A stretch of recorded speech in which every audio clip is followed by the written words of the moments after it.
where would the line be crossed? Because I do agree, like, this could be seen as a calamity, but people can profit of calamities. It depends on how you see it. But where is the line? Are you going to start getting chips in your head? Are you going to wear VR consistently for the rest of your life? Are you going to be having a doll instead of a wife? Where is the line? Where will people stop if they don't have a certain level of autonomy in their own minds? It's a really good question. Well, I think the dolls will help with incels. On my side, I'm saying no comment to that. Yeah, you shouldn't.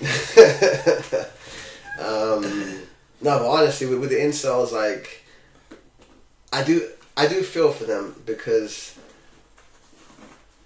just I've seen a couple of stories where things have gone like horrifically wrong, you know, and it's just like, you know, they have a lot of the time they write this stuff down and they have this concept and this their reality is very warped. Yeah, and they normally have like a manifesto of why they're doing this and all this stuff and how they see the world, and it is extremely, you know, it's like they just universally believe that they're being shunned by the universe somehow, you know. Yeah. Especially women. Yeah. Specifically women. Yeah. I don't know where that. Yeah. It's a difficult one for me and incels. Like, I feel like there's a wider thing that's been, or maybe been overlooked. It's the fact that there's extremism. It's the 1% of any given group or population that does terrible things, and then the rest of them, if they have similar views but aren't as bad, they get labelled. They get lumped in. Yeah. I remember, for example, I had views during lockdown. I'm not going to go into them specifically, but I had certain views, and people were just throwing terms at me like, for example, you're a conspiracy theorist, because I kind of had a mindset of deviating from the norm. As soon as you put that tinfoil hat onto somebody, you completely refute anything that's going to come through their mouth. Well, you know what? Anybody who's going to listen to this, just keep in mind that I have a tinfoil hat. I keep it shined. I'm proud of it. And, you know, I ain't going to tell you anything that ain't real and that doesn't exist. I'll give you my opinion. And if you think that's tinfoil, then fair enough. Yeah. But it's just funny how as soon as you put that conspiracy theorist, boom, this person is just not willing to actually entertain what you're saying. Kind of closing you off.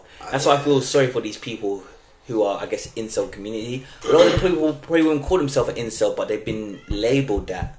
Yeah. So that's the way I see it, at least, man. No, I get that. And you know what? We don't even have to go to conspiracy theory stuff on this channel. You know, we just give the facts of what that's it, and that's it. Like, word vomiting, yeah, like I would say our personal beliefs are fairly irrelevant, right? Unless somebody asks us specifically. As long as we're telling you truths and you like what you're hearing, we're just a mouthpiece. You know, it doesn't really matter about, you know, where we shop to get our fucking salad. Exactly. You know? Yeah. I would say, yeah, in a sense, I feel like I am a thought experiment. You know, I just speak my truth and people get what they want from it, but just be critical of what I'm saying and try to apply it to your life. It's interesting. We ran out of time today anyway, but yeah. Interesting you mentioned about thought experiment. Yeah. Highly functioning people and those with even bigger vibrations. Thank you for listening and you know, enjoying, well, the search of the mind with us, me and Sassari, just kind of delving in and chopping it up. Any questions or any thoughts on what we've said, please please ask us anything. I do agree. Like, we are here and we're hustling just like most of you who are listening to this are as well. So yeah, just speak to us. We're here. We're just trying to make the most of what we have and our resources, and we believe you can too. Trying to figure it out. So yeah, you know where to find us. Yeah, thank you for listening. Us.